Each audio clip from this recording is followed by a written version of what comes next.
So hello student, this is Pawan sir. Welcome to my channel chemistry live. और आज के इस वीडियो में हम करेंगे unit 1 some basic concept of chemistry के एनसीईआरटी के एक्सरसाइज के क्वेश्चंस। और इससे पुरानी वाली वीडियो में मैंने एनसीईआरटी इस लेसन के ईच एंड एवरी पार्ट को कवर किया है। तो अभी तक अगर आपने वो वीडियो नहीं देखी तो प्लीज़ वो वीडियो पक्का देखें। उसमें मैंने डिटेल में हर एक चीज़ को समझाया है विद टेरिफिक एग्जाम्पल के साथ। बढ़िया बढ़िया मैंने एग्जाम्पल उसमें लिए हुए हैं, तो आप उसको ज़रूर देखिए और इस वीडियो को भी पूरा देखिए, क्योंकि इस वीडियो में आपको एनसीईआरटी के each and every question with good concept मिलेंगे। ओके, सो शुरू करते हैं हम यहाँ पर एनसीईआरटी के एक्सरसाइज क्वेश्चन। तो देखिए बेटा, यहाँ पे जो एनसीईआरटी के क्वेश्चंस में आपके सबसे पहला क्वेश्चन आता है वो आता है 1.1। यहाँ पे कहा गया है calculate the molar mass of the following. You have to find the molar mass of following, जिसमें आपका पहला है वाटर, दूसरा है आपका CO2 और तीसरा है आपका CH4। देखिए मोलर मास क्या होता है, the mass of 1 mole of atom. ठीक है, तो अगर हमें इसका मोलर मास निकालना है तो हम कैसे निकालेंगे। H2O के लिए अगर हम बात करते हैं तो यहाँ पर होगा twice into mass of 1 mole of hydrogen atom plus 1 mole of oxygen atom. मैंने आपको एटॉमिक मॉलिक्यूलर मास वाली वीडियो में मैंने सब कुछ बता दिया था कि atomic mass, molar mass, gram atomic mass, ग्राम मोलर मास में क्या फ़र्क होता है। तो इसका होता है 1 और इसका होता है आपका 60। ठीक है, तो ये हो जाएगा 18 ग्राम पर मोल। ओके, तो ये क्या हो जाएगा आपका बेटा 18 ग्राम पर मोल। सिमिलरली यहाँ पर है एक कार्बन और 2 ऑक्सीजन, तो हो जाएगा बेटा 12, 2 इंटू में 16 which is 12 plus 32 which is 44 ग्राम पर मोल। आप चाहो तो इसको यू भी लिख सकते हो। ठीक है, आप चाहो तो इसको यू भी लिख सकते हो, कोई इशू नहीं है। अब अगर हम बात करते हैं CH4 की, तो यहाँ पर एक कार्बन और 4 हाइड्रोजन है, तो ये हो जाएगा बेटा 12 प्लस 4 इंटू में 1 which is 12 plus 4 which is 16 ग्राम पर मोल, या यू कुछ भी लिख सकते हो। ठीक है, नोट डाउन, थोड़ा फास्ट नोट करें।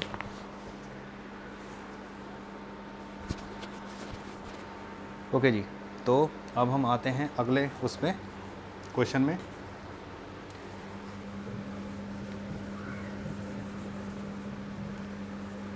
जो अगला क्वेश्चन आपका आता है वो आता है बेटा calculate the mass percentage of different element present in sodium sulphate.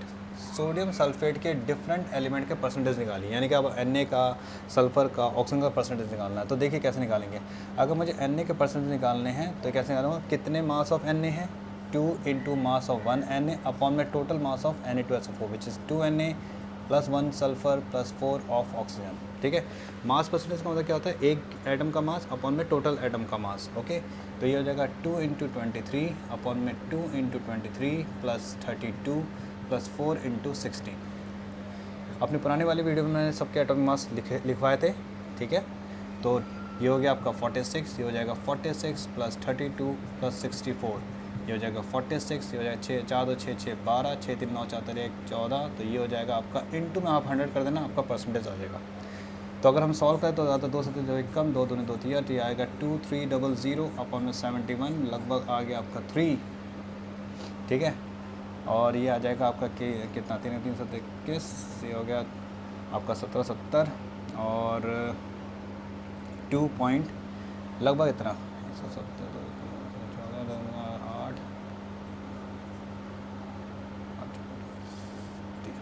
32.3%। ठीक है, इसी तरह ही आप सल्फ़र का निकालेंगे।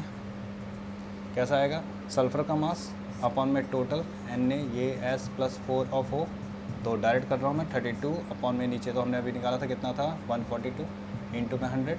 ठीक है, सिमिलरली O का क्या होगा बेटा, अब यहाँ पे O के 4 एटम है तो 4 इंटू O का 16 अपॉन में 142। ओके, तो ये हो जाएगा आपका 64 अपॉन में 142 इंटू में 100।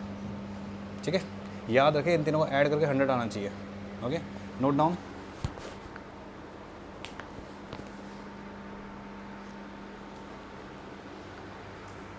ओके, चलो अब बात करते हैं थर्ड क्वेश्चन की तरफ चलते हैं।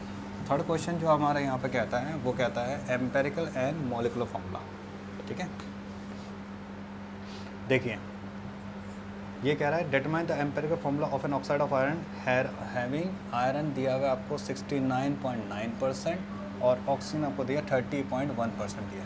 ठीक है, अब कैसे निकलेगा, देखो बेटा किसी का एम्पेरिकल फार्मूला करने का तरीका क्या होता है, पहले एलिमेंट आता है, फिर उसकी परसेंटेज आती है, फिर उसका एटॉमिक मास आता है, फिर उसका रिलेटिव मोल रेशियो आता है, या ये कह दो कि मोल रेशियो आता है, और फिर आता है बेटा सिंपल रेशियो। ठीक है, तो एलिमेंट है यहाँ पर आयरन और ऑक्सीजन, परसेंटेज ऑफ 69.9, 30.1 ऐड करके 100 आ रहा है, यानी कि तो और किसी का कोई आइटम है नहीं यहाँ पर। यहाँ पर इसके बाद एटॉमिक मास होता है, आयरन का होता है 56, ऑक्सीजन का होता है 16, मोल रेशियो कैसे निकलता है 69.9/56 और 30.1/16। ठीक है, तो अगर मैं इसको डिवाइड करता आता 1.69.9 डिवाइड बाई 56 अगर आप करते हैं तो कितना आता है, लाइव भी कर रहा हूँ मैं आपके आगे। ठीक है, आप भी करते रहो मेरे साथ साथ, ज़्यादा सही रहेगा। ओके, तो 2 आ गया आपका यहाँ पर,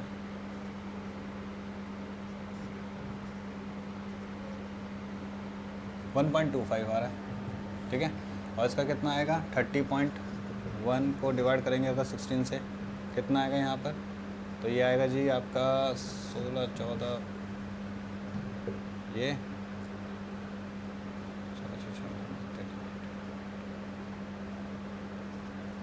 16, 8, 1.8 है ना, 1.8 आ गया। 28 होता है, आ गया 3, 1, 1.88 आ गया।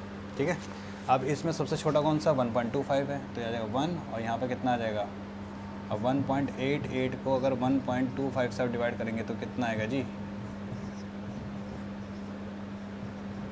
125, 8 में 5 गया 3, 8 में 2 गया 6, 0। ठीक है, 12, 14, 60, 1.5, तो ये आएगा 1.5। ठीक है,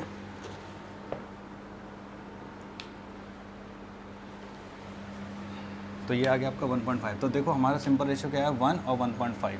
मैंने आपको उस वक्त बताया था, अगर आप वीडियो को देखो तो मैंने आपको बताया था कि जब कभी फ्रैक्शन आता है 1.5 तो आप डबल कर देंगे, तो यानी ये आ जाएगा 2, ये आ जाएगा 3, तो आ जाएगा Fe2O3। तो ये इसका एम्पेरिकल फॉर्मूला आ गया, नोट डाउन।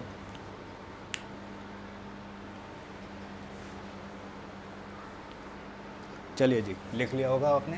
ठीक है, चलो आगे बढ़ते हैं। कैलकुलेशन हमेशा लाइट की स्पीड से करने की कोशिश करो। ठीक है, आगे बढ़ते हैं। अगला क्वेश्चन दिया हुआ उसने यहाँ पर, हमारे पास जो क्वेश्चन दिया हुआ है ये दिया है उसने कि calculate amount of CO2 produce when, 1.4 question है, कह रहा अमाउंट ऑफ CO2 निकालना व्हेन 1 मोल ऑफ कार्बन। पहले तो देखो C+O2 गिव्स अस CO2 होता है। पहला क्वेश्चन उसने कहा है कि कितना अमाउंट ऑफ CO2 बनेगा जब 1 मोल of carbon is burn in air, 1 mole carbon burn होगा। तो ये तो बहुत सिंपल सा है, क्योंकि यहाँ पर रिएक्टेंट टू प्रोडक्ट वाली बात आ गई है। ठीक है, तो यहाँ पर अगर आप देखो तो ये खुद 1 मोल है और ये कितना 1 मोल है, तो इसका 1 मोल, उसका मास कितना 44। ठीक है, तो यहाँ तो 1 मोल कार्बन आपको 44 ग्राम CO2 दे रहा है, सिंपल। ठीक है, चलो बी पर आते हैं। उसने कहा है 1 मोल of carbon is burn in 16 gram of oxygen. अब देखो C+O2 गिव्स अस CO2, अब ये 1 मोल है और ये 16 ग्राम है, तो ये कितना बनेगा। तो यहाँ पे जब 2 का आ जाता है बेटा, तो आपको यहाँ पर लिमिटिंग एजेंट पता करना पड़ेगा। ठीक है, लिमिटिंग एजेंट कैसे पता करेंगे, आप दोनों के मोल निकालिए, जिसके मोल कम होंगे वो लिमिटिंग एजेंट होगा। ओके, जैसे इसके मोल तो ऑलरेडी दे दिए 1, इसके मोल कितने होंगे, अगर इसके मोल निकालते हैं तो कितना 16/32 विच इज़ 0.5 है ना, तो 0.5 आ गए यहाँ पर। ओके, तो अब देखो ये बेटा यहाँ पर क्या है हिसाब किताब कि ये है 0.5। ओके, अब ध्यान सुनो, यहाँ पे ये लिमिटिंग एजेंट ऑक्सीजन। अब मास की बात की, इसका टोटल अभी मास कितना है 32, अभी मास कितना 32, और कितना मास है 44, क्योंकि CO2 का 44 होता है, इसका है 32 ग्राम, इसका है 44 ग्राम। तो 32 ग्राम CO2 आपको 44 ग्राम CO2 दे रहा है, तो 1 ग्राम O2 आपको कितना देगा 44/32 ग्राम ऑफ CO2। ठीक है, तो कितने के लिए पूछ रहा है 16 ग्राम का, तो 16 ग्राम O2 कितना देगा 44/32 into 16 gram of CO2 which is cancel 22 gram of CO2। Note down.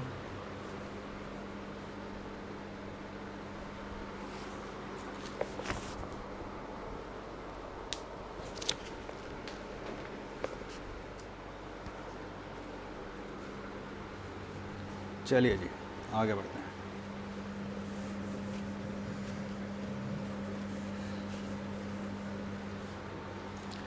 अगला यहाँ पे जो क्वेश्चन बोल रहा है वो कह रहा है 2 mole of C are burn in 16 gram of oxygen. अब यहाँ पे कह दिया C + O2 gives us CO2, 2 mole of C. अब यहाँ पे ये इसके देते 2 मोल, ठीक है, यहाँ पे कितने देते इसके 2 मोल। तो देखो बेटा अब यहाँ पे 2 मोल है और यहाँ पे कितना 32 ग्राम है। ओके, तो अगर हम यहाँ पे बात करते हैं 2 mole of C burn in 16 gram of oxygen, अब ये 2 मोल है और ये दे दिया 16 ग्राम, तो बात वही आती है, दोनों में लिमिट एरिया कौन सा होगा, आप लिमिट एरिया निकालो। इसके 2 मोल है, ठीक है, इसके कितने 2 मोल है और इसके कितने हैं 16 ग्राम में कितने मोल होंगे, 0.5 मोल होंगे, ठीक है। तो ये 2 मोल है और ये 0.5 मोल है, तो अगेन लिमिट एरिया ऑक्सीजन आ गया, तो इसकी विद रिस्पेक्ट में आप कर लोगे। चलो जी आगे बढ़ते हैं। यहाँ पे हम calculate the mass of sodium acetate required to make 500 ml of 0.375 molar aqua solution. बेटा यहाँ पे दिया हुआ है कैलकुलेट द मास, हमें निकालना है मास ऑफ CH3COONA, वॉल्यूम दिया है आपको 500 ml और मोलारिटी आपको दिए बेटे यहाँ पर 0.375, ठीक है, और आपको मोलर मास दिया हुआ है, मोलर मास दिया हुआ है 82.0245 ग्राम पर मोल। मैं कैलकुलेशन ज़्यादा नहीं करूँगा, मैं टॉपिक बता दूँगा। देखिए मोलरिटी का जो फॉर्मूला होता है, मैंने आपको उसको भी बताया था वीडियो में कि number of mole of solute that is mass by molecular mass into volume of solution in litre.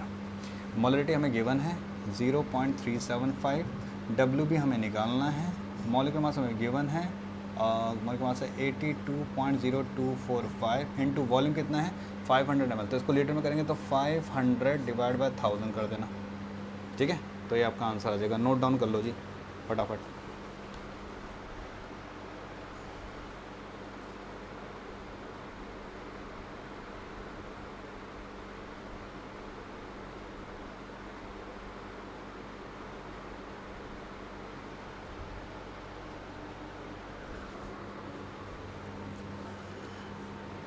चलिए जी आगे बढ़ते हैं। अगला यहाँ पे जो क्वेश्चन दिया हुआ है उसने कहा कैलकुलेट द कंसंट्रेशन। देखो बेटा कंसंट्रेशन का है, मोलरिटी का है, एक ही बात है, सबका मतलब एक ही होता है। ओके, तो यहाँ पे क्या कहा उसने, कैलकुलेट द कंसंट्रेशन। ये है क्वेश्चन नंबर आपका 6, कैलकुलेट द कंसंट्रेशन, यानी कि एक तरह से मोलरिटी पूछ रहा है, ठीक है। ओके, इन मोल्स पर लीटर, देखो कह दिया ना moles per litre of a sample which has density, बहुत बढ़िया, डेंसिटी दे दी उसने, कितनी दे दी डेंसिटी 1.41 ग्राम पर ml, ठीक है, और मास परसेंटेज दिया हुआ है 69%। लो जी मास परसेंटेज दे दिया HNO3 का 69%। देखो इसका मतलब क्या होता है कि 69 ग्राम HNO3 है और बाकी 31 ग्राम क्या है पानी है, तब जाके 100 ग्राम का सॉल्यूशन बना। या आप ये कह सकते हो 69 ग्राम इन 100 ग्राम ऑफ सॉल्यूशन, ठीक है, 69 ग्राम इन 100 ग्राम ऑफ सॉल्यूशन। तो बेटा देखो W भी आपको दे दिया 69 ग्राम, मॉलिक्यूलर मास HNO3 का कितना होता है HNO3 1 14 48 8 4 बार 63 ग्राम पर मोल, ठीक है। अब डेंसिटी आपको दे दी है, डेंसिटी कितनी दी है बेटा आपको 1.41 ग्राम पर ml। बेटा इसको लीटर में करना, ठीक है। ml के लिए क्या होता है मैंने बताया था आपको, 1 ml कहें या 1 सेंटीमीटर क्यूब कहें उसमें 1/1000 लीटर होता है, तो ये हो जाएगा 1410 ग्राम पर लीटर।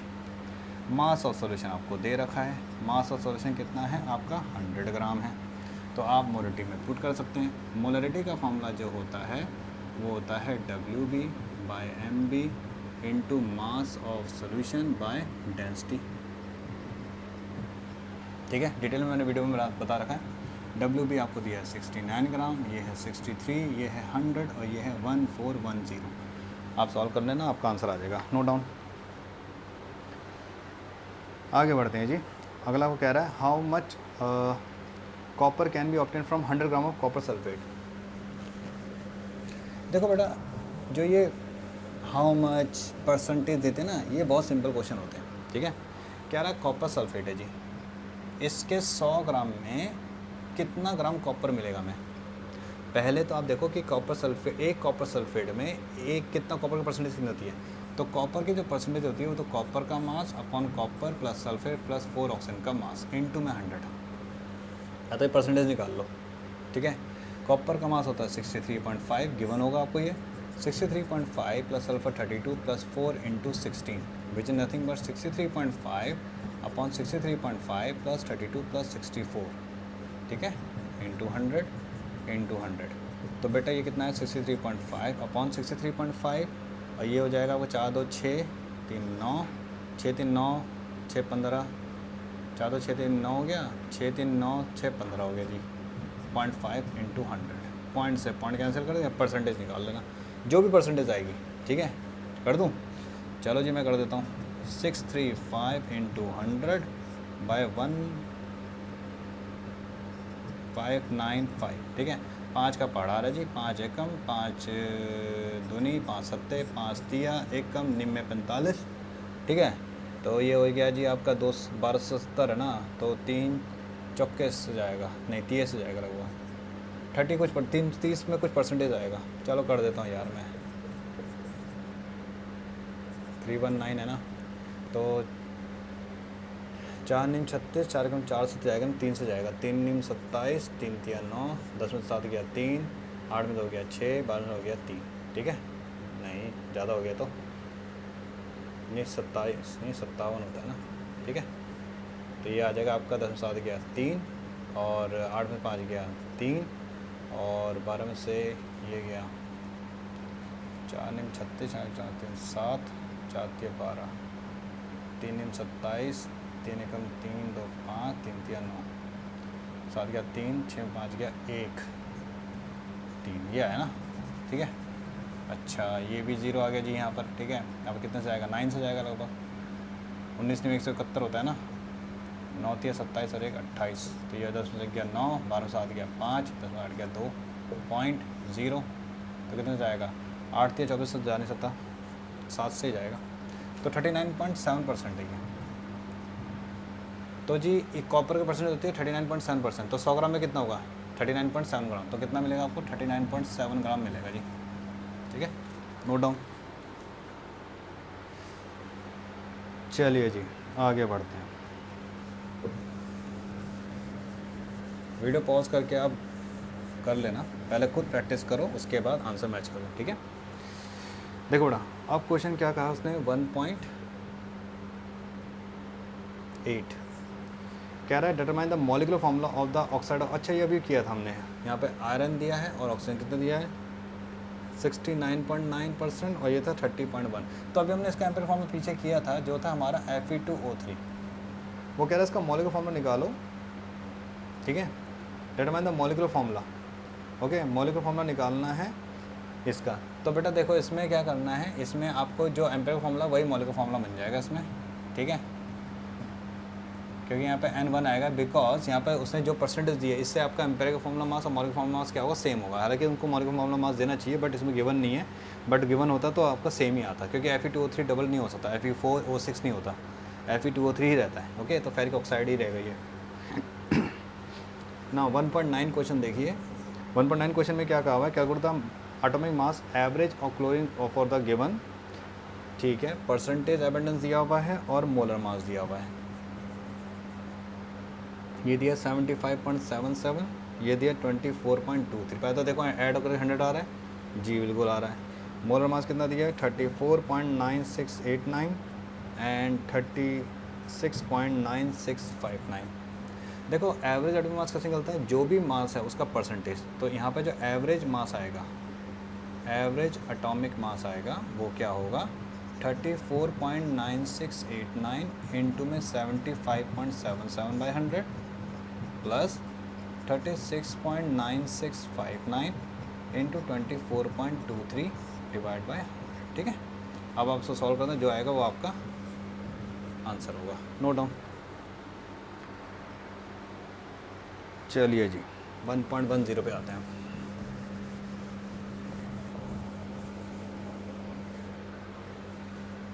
देखो जी 1.10 क्वेश्चन को देखो, कह रहा है कि इन 3 मोल ऑफ C2H6 के 3 मोल हैं, तो calculate the find number of mole of carbon atom, number of mole of carbon atom पहला, number of mole of hydrogen atom तीसरा, number of molecule of ethane.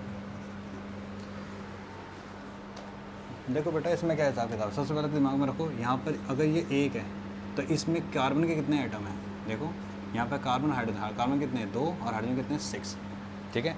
जो एटम होते हैं वही मोल होते हैं, जितने आइटम, अगर ये एक मोल, ध्यान दो, अगर एक C2H6 में 2 कार्बन आइटम है तो एक मोल C2H6 में 2 मोल ऑफ कार्बन आइटम होंगे। एक C2H6 में 6 हाइड्रोजन आइटम है तो एक मोल ऑफ C2H6 में 6 मोल ऑफ हाइड्रोजन आइटम होंगे, ओके। तो अब यहाँ पे इसने कहा 3 मोल है, ये अगर ये 3 मोल है, तो देखो एक C2H6 में 2 मोल ऑफ कार्बन आइटम है तो 3 में कितने होंगे 6, तो यहाँ पे होगा 6 मोल, ठीक है।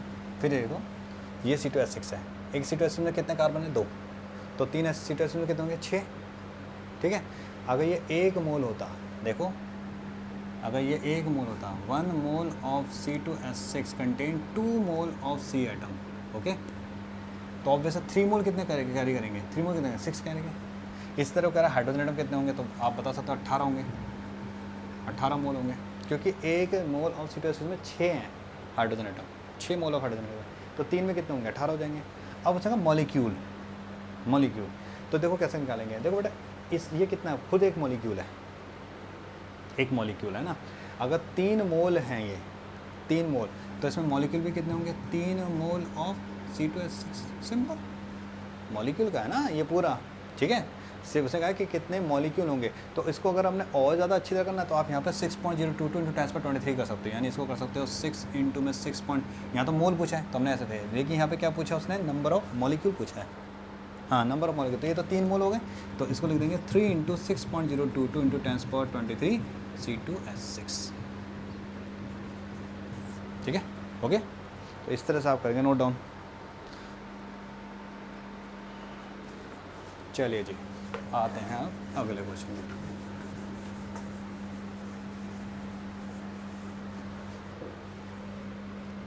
वन पॉइंट 11 क्या कहता है, what is the concentration of sugar in mole per litre. Again mole per litre यानी कि मोलरिटी आ गया, तो हमेशा दिमाग में रखो मोलरिटी ही पूछा जाता है, ओके। तो मोलरिटी पूछी है बेसिकली उसने, और क्या दिया हुआ है, इफ़ 20 ग्राम, WB कितना दे दिया, सॉल्यूट कितना दे दिया 20 ग्राम। मैं उस वीडियो में बता चुका हूँ कि सॉल्यूट का मास हमेशा WB में प्रेजेंट किया जाएगा, ओके। और शुगर है यहाँ पर, तो उसका मॉलिक्यूलर मास हमें पता है 342 ग्राम पर मोल होता है, और यहाँ पर हमें वॉल्यूम कितना दे दिया है, वॉल्यूम दे दिया है 2 लीटर। तो ये बहुत आसान है। तो मोलरिटी का फॉर्मूला क्या होता है बेटा, मोलरिटी होता है WB/MB × वॉल्यूम इन लीटर, तो ये जाएगा 20/342 × 2, तो इसको आप सॉल्व कर दो तो जाएगा 10/342, 10/342। अब ये सॉल्व हो जाएगा, जो आएगा आपका आंसर होगा, ओके। नेक्स्ट क्वेश्चन का है, if the density of methanol is 0.793, देखो यहाँ पर डेंसिटी ऑफ मिथेनॉल दे दिया बेटा, मिथेनॉल होता है बेटा CH3OH, ये बहुत अच्छा क्वेश्चन है, 0.793 किलोग्राम पर लीटर दे दिया, ठीक है। व्हाट इज़ इट्स वॉल्यूम, इसका कितना वॉल्यूम ले, इस डेंसिटी का कितना वॉल्यूम ले हम, ठीक है, for making 2.5 litre of its 0.25 molarity. अब देखो मोलरिटी कितनी रखनी है हमें सॉल्यूशन की, जो हम इसका इतना वॉल्यूम लेंगे जिसकी मोलरिटी कितनी होनी चाहिए 0.25, ठीक है। और कितना वॉल्यूम लेना है, वॉल्यूम लेना हमें 2.5 लीटर, ठीक है। तो देखो बहुत आसान सवाल है, वेरी इजी, कुछ नहीं करना। देखो सबसे पहली बात, लीटर में कुछ चेंज करने की जरूरत नहीं है, ठीक है। ये किलोग्राम में, ये यहाँ पर कहीं पर किलोग्राम नहीं होता, तो हम इसको ग्राम में कर देते हैं, तो ऑन द स्पॉट कर देते हैं हम 793 ग्राम पर लीटर, ठीक है। अब देखो सबसे पहले ध्यान से समझो, इसका वॉल्यूम चाहिए, इसका नहीं चाहिए, तो हमें पता करना पड़ेगा कि इसके कितने मोल हैं, या इस मोलरिटी में कितना मास है, समझे। तो देखो कैसे निकालेंगे बेटा, देखो मोलरिटी जो होती है वो होता है नंबर ऑफ मोल, यानी कि mass by molecular mass into volume in litre. यहाँ पे क्या है बेटा, मिथेनॉल है, मोलरिटी आपको दे रखी है 0.25, मास हमें पता नहीं, मोलर मास कितना है बेटा मिथेनॉल का मास निकाल लो। देखो CH3OH, C का 12, H का 3, O का 16, H का 1, तो ऐड करेंगे, 12 3 15, 16 16 32 32 ग्राम, तो ये आ जाएगा 32। वॉल्यूम कितना दिया है 0.25, सॉरी 2.5, ठीक है। चलो इसको मल्टीप्लाई करते हैं, तो कितना मास आया बेटा 0.25 इंटू 2.5 इंटू 32, तो आपको पता है इसको मल्टीप्लाई करके 625 आता है, इंटू में 32, ठीक है। सॉल्व करना चाहते हो तो सॉल्व भी कर सकते हैं, इसको हम डिवाइड बाय 1000 कर देंगे, तो ये कितना आ जाएगा बेटा 625 और 32, तो आएगा 2 4 5 आ गया, 2 6 12 इंटू 3 25 या 75, 3 6 18, 0 10 7 2 9 1 8, 7 2 9 1 10 और 9 1 10, तो ये आ गया आपका कितना 25 दूनी 50, 6 दूनी 12, 75, 6 3 18, 0 5 5 10 7 10 8 9 10, तो ठीक है, दो आ गया 20,000 आ गया, तो आ गया जी यहाँ पर 20,000 अपॉन में 1000, तो ये कैंसिल हो गया, तो आ गया 20 ग्राम, देखो 20 ग्राम आ गया। लो सारा काम हो गया, यानी हमें 20 ग्राम के मिथेनॉल के लिए वॉल्यूम निकालना है। तो अब ये बताओ, जो आपके पास वॉल्यूम गिवन है बेटा, यहाँ पर कर रहा हूँ मैं, आपके पास जो डेंसिटी गिवन है वो क्या है 793 ग्राम मिथेनॉल के लिए 1 लीटर है, दिख रहा है, देखें जरा, ठीक है। तो देखो बेटा 793 ग्राम के लिए 1 लीटर, यानी कि 1 ग्राम के लिए कितना होगा बेटा 1/793 लीटर। कितने ग्राम के लिए चाहिए 20 ग्राम के लिए, तो 20 ग्राम का कितना होगा 20/793 लीटर, ठीक है। आप इसे सॉल्व कर लो and you will get your answer. अगर ml में चेंज करना इंटू 1000 कर देना, आपका ml में आंसर आ जाएगा। Note down.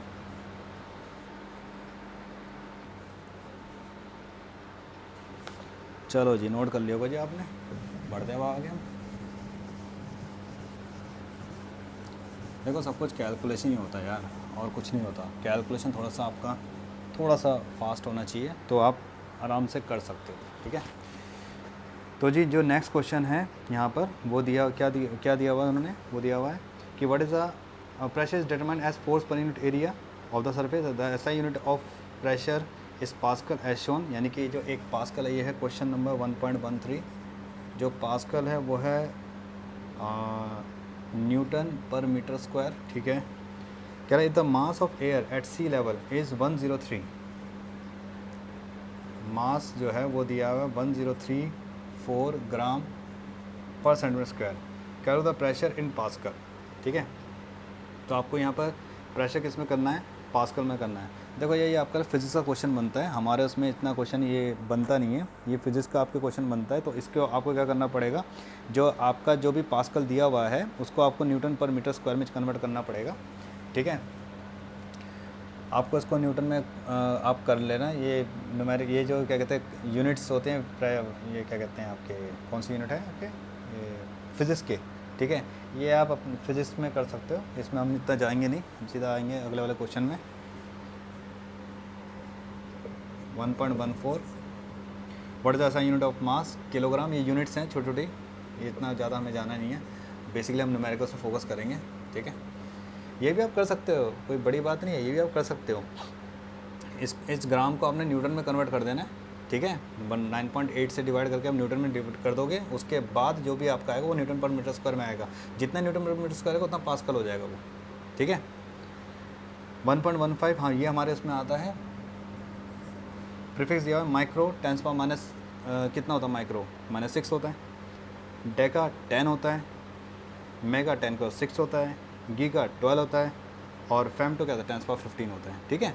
तो ये आप इसका कंपेयर कर लोगे, जो मैंने आपको बताया था प्रीफिक्स, जब मैंने आपको सेकंड वीडियो थी उसमें आप करना सम बेसिक कंसेप्ट केमिस्ट्री 02 पवन सर, तो उसमें आपको ये सारी चीज़ें मिल जाएंगी। मैंने आपको उसमें पूरा बताया हुआ है कि कौन से जो वैल्यू है किसको बिलोंग करती है, फिर कौन सा प्रीफिक्स इसके लिए यूज़ होता है। जैसे मैंने कंपेयर किया 10⁻1 डेसी, 10⁻1 क्या है डेका, 10⁻3 क्या है मिली, 10⁻3 क्या है किलो, 10⁻6 क्या है आपका माइक्रो, 10⁻6 क्या है मेगा, ठीक है। ऐसा करके कंपेयर किया हुआ है। उसमें मैंने ये भी बताया था कि जो एंगस्ट्रॉम होता है वो स्पेशल केस है, उसमें नहीं आता, क्योंकि वो -10 में आता है, 10⁻10 कुछ नहीं होता। नेक्स्ट आ जाता है what do mean by significant figures. मैंने आपको बताया था these are the figures consist of some certain number with last number of uncertainty, मतलब जिसमें सारे नंबर सर्टेन होते हैं, मीनिंगफुल होते हैं, लेकिन जो लास्ट डिजिट होती है वो क्या होती है, अनसर्टेन होती है। फिर आए थे हम, sample of drinking water was found to be severely contaminated with chloroform. ये अच्छा क्वेश्चन है, ये 12th में भी है। कह रहा है Carson the level of concentration was 15 ppm by mass, express this in percentage. इसको परसेंटेज में करिए, तो ये बहुत आसान है। परसेंटेज में करने का तरीका बहुत सिंपल है, कुछ नहीं है। 15, ठीक है। किसी का भी परसेंटेज में हम कैसे करते हैं बताओ? नंबर ऑफ ppm क्या होता है, मैंने बताया था, mass of solute by mass of solution into 10⁶, ठीक है, ये बताया था मैंने आपको। ओके, ये था नंबर ppm। बट यहाँ पे हमें क्या कहा हुआ है, इसको परसेंटेज में करना है, express this in percentage by mass, ध्यान दो, परसेंटेज बाय मास। तो यहाँ पर आप देखो बेटा, percentage of mass by mass क्या होता है बताओ? ये होता है mass of solute by mass of solution into 100, ये था परसेंटेज, ठीक है। अब उसमें 15 ppm बाय मास दे दिया, यानी 15 ग्राम परसेंट है, तो ये हो गया आपका 15 ग्राम। और सॉल्यूशन कितना, 10⁶, ठीक है, 10⁶ इंटू 100 कर लीजिए। हालांकि यहाँ पर 500 सॉल्यूशन क्या होगा, मास ऑफ सॉल्यूट, ठीक है, इसको आप ऐसे लिखोगे प्लस 15 भी लिखोगे, लेकिन 15 बहुत छोटा वैल्यू है तो हम इसको निगलेक्ट कर देते हैं, ठीक है। तो ये आ जाएगा बेटा 15 × 10⁻⁻⁴ परसेंटेज, ये आ जाएगा, ठीक है। फिर क्या है, determine the molality, very important question. देखो मोलैलिटी का है। अब मोलैलिटी क्या होता है बेटा? देखो मोलैलिटी होता है number of mole of solute dissolve weight of solvent in kg। तो नंबर ऑफ मोल सॉल्वेंट क्या है, क्लोरोफॉर्म का मास अपॉन में उसका molecular mass into weight of solvent in kg। ये हमेशा वेट ऑफ सॉल्वेंट ग्राम में होता है। तो कितना ग्राम क्लोरोफॉर्म है? 15 ग्राम क्लोरोफॉर्म है, ठीक है, क्योंकि यहाँ पर 15 ppm दिया है ना। देखो क्या कहा उसने, 15 ppm क्लोरोफॉर्म बाय मास, मतलब कि 15 ग्राम क्लोरोफॉर्म है इन 10⁶ ग्राम ऑफ वाटर, ठीक है, ओके। अब देखो कैसे करेंगे बेटा, इसका क्लोरोफॉर्म का मॉलिक्यूलर मास होता है 119.5 into weight of 10⁶ into 1000। Solve कर लो, जो आएगा वो आपका आंसर हो, नोट डाउन।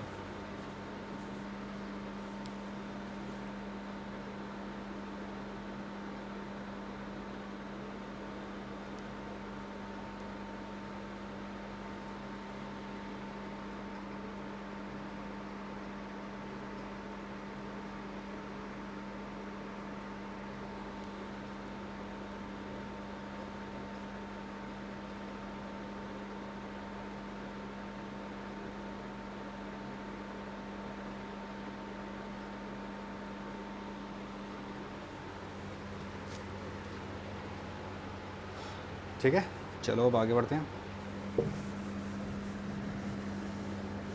मैं फिर रिपीट कर रहा हूँ, कुछ यूनिट वाली चीज़ें मैं नहीं करा रहा, क्योंकि यूनिट्स वाला आप आराम से कर सकते हैं। जैसे पास्कल वाला था, मैंने जैसा कहा था, उसको एक्सटेंसिव ग्रेविटी से आप मल्टीप्लाई कर दो 9.8 या 10, वो आपके ऊपर है। वो गिवन कर देते हैं कि एक्सटेंसिव ग्रेविटी जी की वैल्यू ये लीजिए आप, ठीक है। हम तो कैलकुलेशन इजी के लिए 10 कर लेते हैं, आप 9.8 कर सकते हो, वो आपकी मर्ज़ी है, या जो भी आपके टीचर, कंसर्न टीचर आपको देंगे वैल्यू कि ये वैल्यू लेना भाई, ठीक है। चलो जी, अब आते हैं 1.18 पर। 1.18 में आता है, explain the following in the scientific notation. Scientific notation में करना है हमें, ठीक है।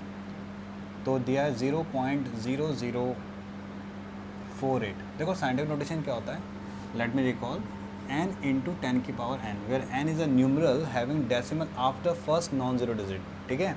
और स्मॉल n जो होता है ये पावर होती है, it can be negative, positive as well as 0। So you can write 4.8 into 10⁻⁻3, ठीक है। याद रखना हमेशा, दिमाग में रहो, जब आप डेसिमल राइट की तरफ ले जाते हैं तो पावर नेगेटिव में बढ़ती है, जब डेसिमल आप लेफ्ट की तरफ जाते हैं तो पावर पॉजिटिव में बढ़ती है, ठीक है। जैसे ये देखो राइट में ले गया 1 2 3, 3 डेसिमल ले गया तो इसलिए 10⁻3, ओके। ऐसे सेकंड आता है आपका 234,000। अब देखो आपको कहाँ लेना है, यानी कि डेसिमल यहाँ था, ठीक है। तो आप कितने ले जाएंगे, 1 2, ये देखो मान लो डेसिमल यहाँ है 1 2 3 4 5, तो 2.3444 इंटू 10⁵। आप चाहो 0 लिखो या ना लिखो, कोई फ़र्क नहीं पड़ता। थर्ड 8008, आप देखो कैसे करेंगे, ट्राई करिए। 1 2 3 4, चलो मैं करता हूँ। अब जैसे ये हो गया, अगेन हम इसको क्या हम इसको ऐसे सकते हैं 1 2 3, तो 8.008 इंटू 10⁻³ SC4 आता है 500.0, तो क्या रहेंगे 5 इंटू 10⁻²। ऐसी दिया हुआ है बेटा बहुत इंपॉर्टेंट 6.0012। अब इसको कैसे लिखेंगे? ओ तो बेटा ऑलरेडी यहाँ पे डेसिमल दिया है ना, तो आप लिखेंगे 6.0012 इंटू 10⁻0। ये फिनिश। ठीक है, चलो जी आगे बढ़ते हैं, नोट कर लो जल्दी। यहीं पे मैं एक और कराता हूँ सिग्निफिकेंट फिगर्स वाला भी, ठीक है, जल्दी हो जाएगा। 1.19 का कितने सिग्निफिकेंट फिगर्स होंगे? 0.0025, 208,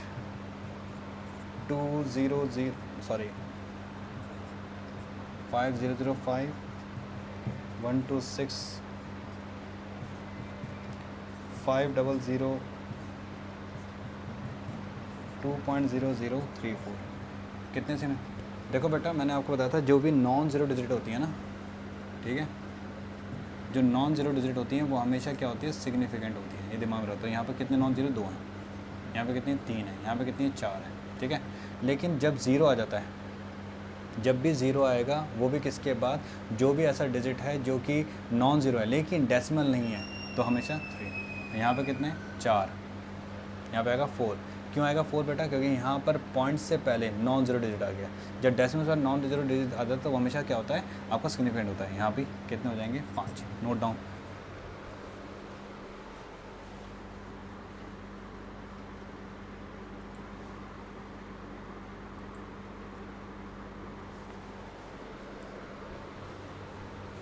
चलिए जी आगे बढ़ते हैं।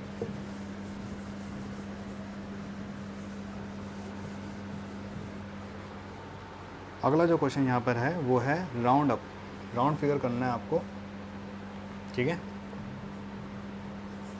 राउंड फिगर करना है। राउंड फिगर दिया है 34.216, 10.4107, 0.04597 और 2808। हमें इसको करना है 3 सिग्निफिकेंट फिगर्स में, 3 सिग्निफिकेंट फिगर्स में करना है। देखो बेटा मैंने आपको सिग्निफिकेंट में बताया था कि लास्ट डिजिट अगर 5 से ज़्यादा होगी, ठीक है, 5 होगा तो क्या होगा, 5 से ज़्यादा होगा तो क्या होगा, 5 से कम होगा तो क्या होगा, और 5 होगा तो क्या होगा। ठीक है, तो वही चीज़ चलेंगे अब यहाँ पर। अगर आप यहाँ पर देखो 3 सिग्निफिकेंट्स करना है तो हम ये जो लास्ट की डिजिट है 3 के बाद वाले डिजिट को देखो आप, सिंपल 3 के बाद वाले डिजिट को देखो। ये 3 है, 3 के बाद वाले 5 है, नहीं 5 से कम है, तो ये क्या रहेगा? 34.2।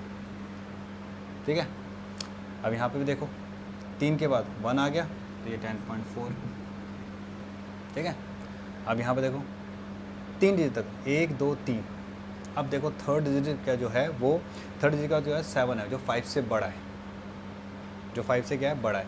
तो यानी कि पुराने में 1 बढ़ जाएगा, तो ये कितना हो जाएगा? 0.0460। ठीक है, अब इसको देखो, यहाँ पर हिसाब किताब ये है कि ये जो आपका डिजिट बना है यहाँ पर लास्ट डिजिट 5 से ज़्यादा है, तो पुराने में 1 बढ़ जाएगा, तो जाएगा 2810। Note down.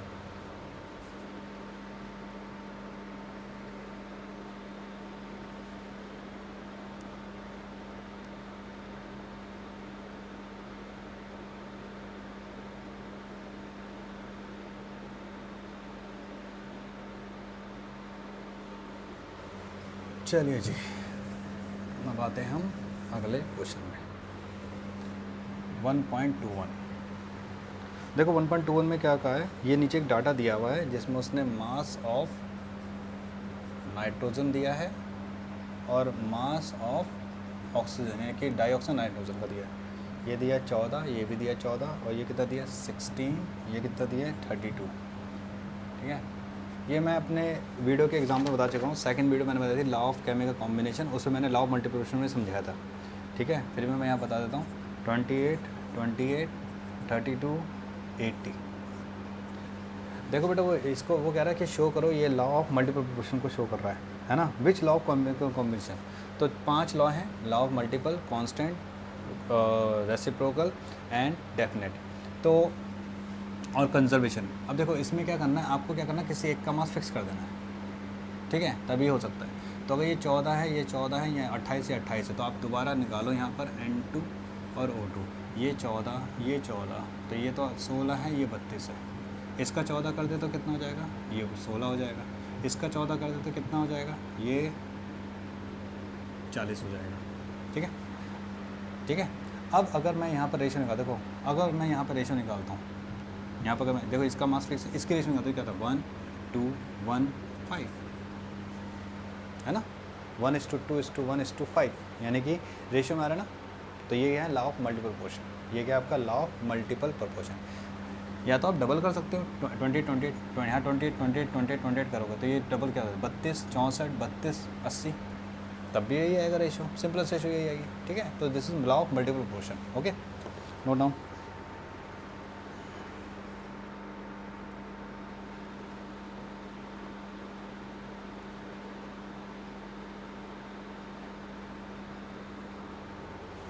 चलिए जी, अब आते हैं हम अगले क्वेश्चन की तरफ।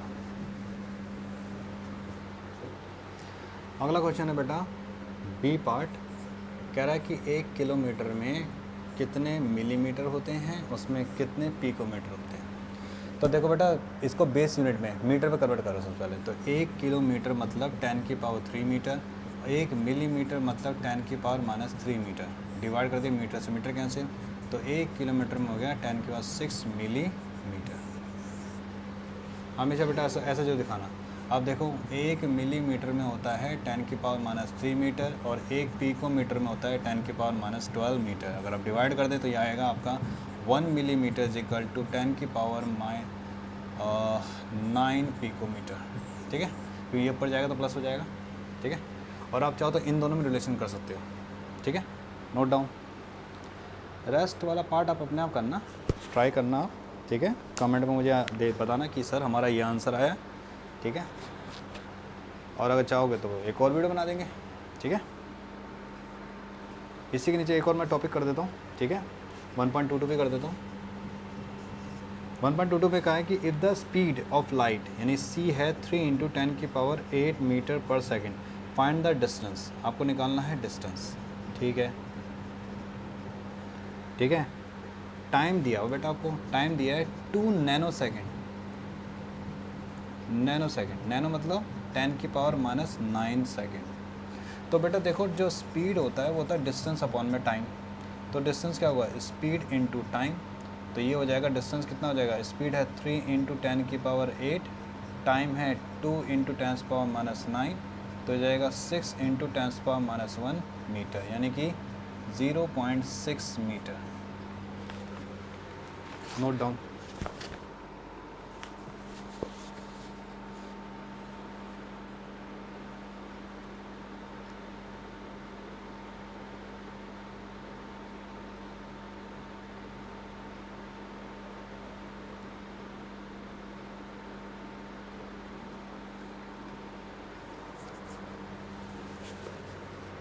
ठीक है, चलो जी आगे बढ़ते हैं अब हम।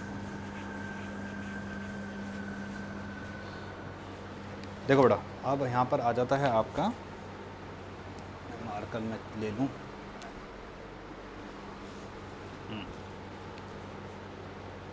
तो जी अब जो आता है आपका यहाँ पर, वो आता है अगला क्वेश्चन। देखिए ज़रा भाई, सही आ रहा है? हाँ जी, बिल्कुल सही आ रहा है। चलो जी आगे बढ़ते हैं। देखो बेटा, अगला क्वेश्चन कहा है 1.23, कह रहा है A+2B रिएक्ट कर रहा है, A+B2 रिएक्ट कर रहा है, बना रहा है AB2। Identify the limit reagent. Okay, पहला केस है 300 atom of A and 200 molecule of B। ठीक है, दूसरे में क्या है, 2 mole of A and 3 mole of B। तीसरे में क्या है, 100 atom of A, 100 molecule of B। चौथे में क्या है, यानी कि D में क्या है, 5 मोल of A and 2.5 mole of B। और E में क्या है, 2.5 मोल of A and 5 mole of B। ठीक है, चलो जी, थोड़ा सा सोचो इसमें क्या होना चाहिए।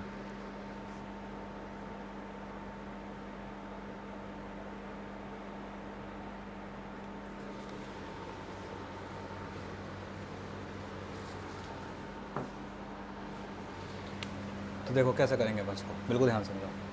लिमिटिंग एजेंट वो होता है जो जल्दी कंज्यूम हो जाता है। क्या डेफिनेशन बताया इसमें लिमिटिंग रिएजेंट की? Limiting reagent is the reagent और the reactant which present in less amount, consume first और limit the reaction. Okay, consume first, जल्दी ख़त्म वो होगा, ठीक है। जल्दी ख़त्म कौन सा होगा? देखो यहाँ पर एक, यहाँ पर एक, ये 300 एटम है, ये 200 मॉलिक्यूल है। इन दोनों में कम कौन सा है? ये 300 हैं, ये 200 हैं, यानी इसके आगे 300 मोल हैं, इसके आगे 200 मोल है, तो कम मोल ये हुआ ना, तो यहाँ पे हो गया बेटा आपका बी। समझे?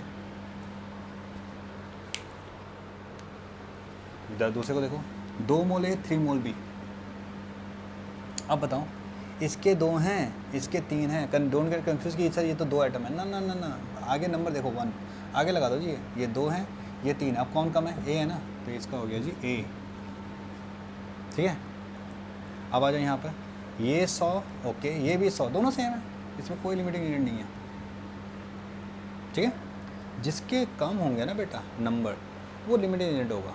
अब बच्चे कन्फ्यूज होते हैं सर ये दो मॉलिक्यूल, ये तो 2 एटम का बना है, तो अगर ये 200 है तो 400 एटम हो गए। नहीं यार, रिएक्शन देखो क्या कर रहा है, स्टोशियोमीटर देखो ना यार, स्टोशियोमीटर देखो, एक पूरा एक यूज़ हो रहा है, B2 पूरा यूज़ हो रहा है ना।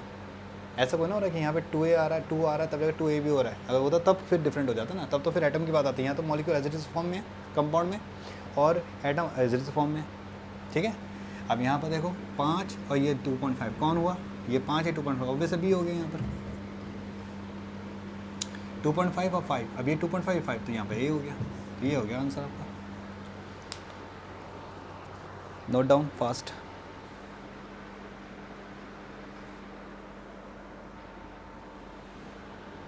नोट कर लिया बेटा, चले आगे। तो जी ये थे कुछ लिमिटिंग एजेंट के क्वेश्चन। अगला एक क्वेश्चन है यहाँ पर 1.24 N2 + 3H2 gives us 2NH3, ठीक है। यहाँ पे वो क्या कह रहा है, calculate the mass of ammonia produce when 2 × 10³ ग्राम, यानी 2 किलो, ठीक है, 2 kg of nitrogen react with 1 kg of hydrogen. तो कह रहा अमोनिया कितना बनेगा, ठीक है। अमोनिया का अमाउंट निकालना है पहले केस में, ठीक है। दूसरे में बताना है कि which will any of 2 reactant unreacted, ठीक है। See if yes which one and what would be the mass. बहुत बढ़िया क्वेश्चन, सोचो भाई।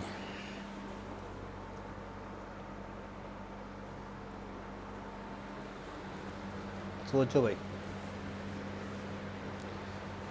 2 किलो अमोनिया इतने से रिएक्ट कर रहा है, ठीक है।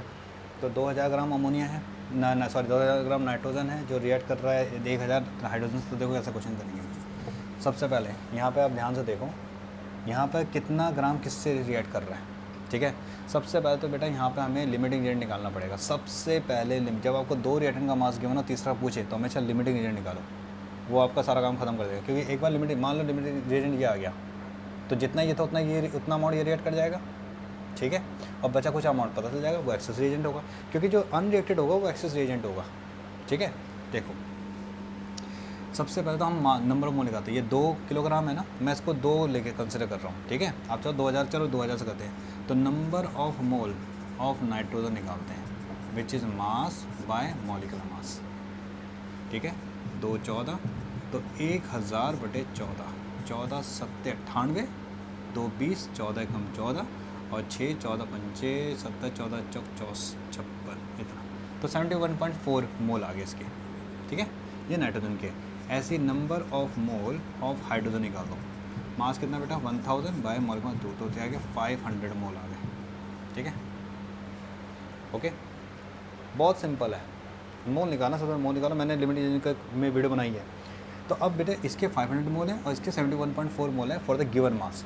अब इक्वेशन के हिसाब से ध्यान दो, इक्वेशन के हिसाब से 1 mole nitrogen 2 mole of hydrogen से रिएक्ट कर रहा है।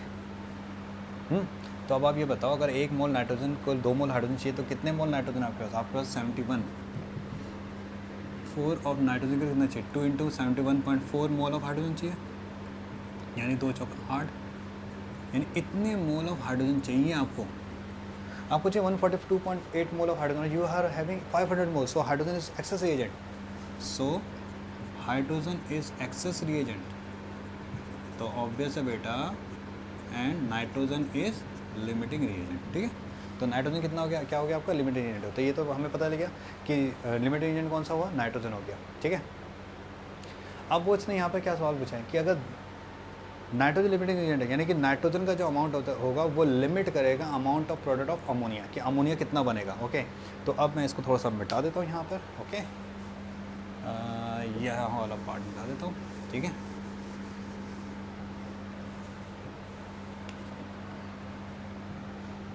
अब देखो, तो नाइट्रोजन लिमिटिंग एजेंट है, तो अब ये बताओ नाइट्रोजन का कितना अमाउंट है। देखो इक्वेशन का अगर आप इक्वेशन देखो, N2 प्लस में 3H2 गिव्स अस 2NH3, तो इसका अपना मास कितना है? 14 ग्राम, 28 ग्राम है। तो अगर 28 ग्राम नाइट्रोजन आपको 34 ग्राम अमोनिया दे रहा है बेटा, तो 1 ग्राम नाइट्रोजन आपको कितना देगा? 34/28 ग्राम ऑफ अमोनिया। और आपके पास हाइड्रोजन जो नाइट्रोजन है उसका मास कितना, नाइट्रोजन का मास कितना दिया हुआ है आपको? नाइट्रोजन का मास कितना दिया हुआ है? कितना किलो है? 2 किलो, यानी कि 2, तो 2000 ग्राम नाइट्रोजन आपको कितना देगा? 34/28 इंटू में 2000 ग्राम ऑफ अमोनिया। ठीक है, इसकी कोई ज़रूरत नहीं है, अब हम चलते हैं। ठीक है, तो ये बेटा ये कितना हो गया? अगर देखो 2 17, 2 14 हो गया, 2 7 हो गया, ये हो गया 17,000 बटे में 7, 7 दूनी 14, 7 दूनी 14 हो गया। और ये कितना हो गया बेटा आपका? 3 30, 7 चौक 28, 2 20, 7 दूनी 14, 6 60, 7 8 56, 7 6 42, लगभग इतना ग्राम ऑफ अमोनिया बनेगा। 2428.6 ग्राम आपका क्या बनेगा? अमोनिया बनेगा जी। ठीक है, ओके, तो इतना ग्राम आपका अमोनिया बन जाएगा। ठीक है, अब देखो कौन सा अनरिएक्ट कर गया? नाइट्रोजन तो पूरा यूज़ हो गया, नाइट्रोजन तो पूरा यूज़ हो गया ना। ठीक है, हाइड्रोजन कितना मास था? हाइड्रोजन कितना मास था यहाँ पर?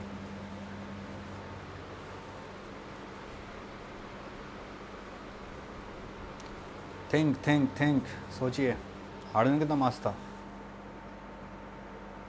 हाइड्रोजन का मास अनरिएक्टेड होगा। इतना ग्राम अमोनिया बन गया हमारा। ठीक है, और हाइड्रोजन का हमें कितना गिवन मास किया हुआ है आप बताओ? ये तो 2 किलो था और ये 1 किलो था। ठीक है, ये 2 किलो था, ये 1 किलो था। तो अब हमें यहाँ पे पता करना है कि उसमें से इतना मास तो रिएक्ट कर गया। ठीक है, तो कितना अनरिएक्टेड हो जाएगा? तो 2 किलो तो पूरा रिएक्ट हो गया ना इसका, ये तो पूरा 2 किलो में यूज़ हो गया ना। ठीक है, थिंक,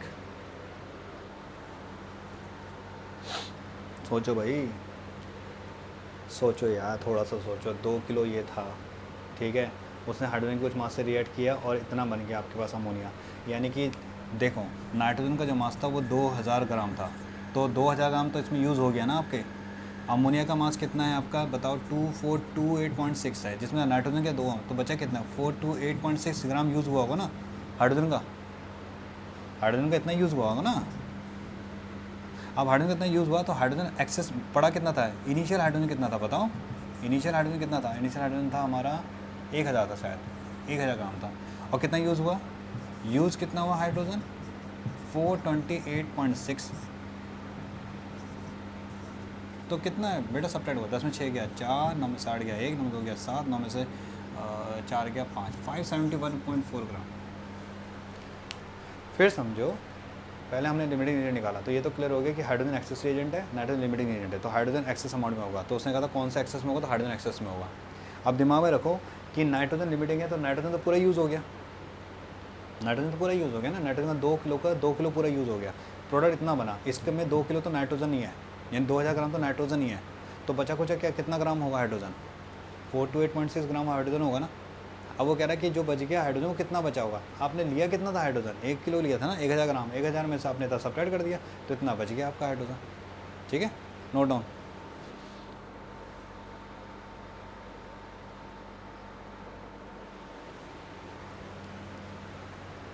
तो ये 24 क्वेश्चन तक रखा है, वीडियो बहुत ज़्यादा लंबी हो जाएगी, नेक्स्ट वीडियो में इसको फिनिश करेंगे हम। ठीक है, see you on the next video, keep working hard, till then keep working hard, और अपना ख्याल रखें और प्रैक्टिस करते रहें, मेहनत करते रहें। कोई भी डाउट कमेंट बॉक्स में लिखो, बाकी do subscribe to my channel. Thanks for watching.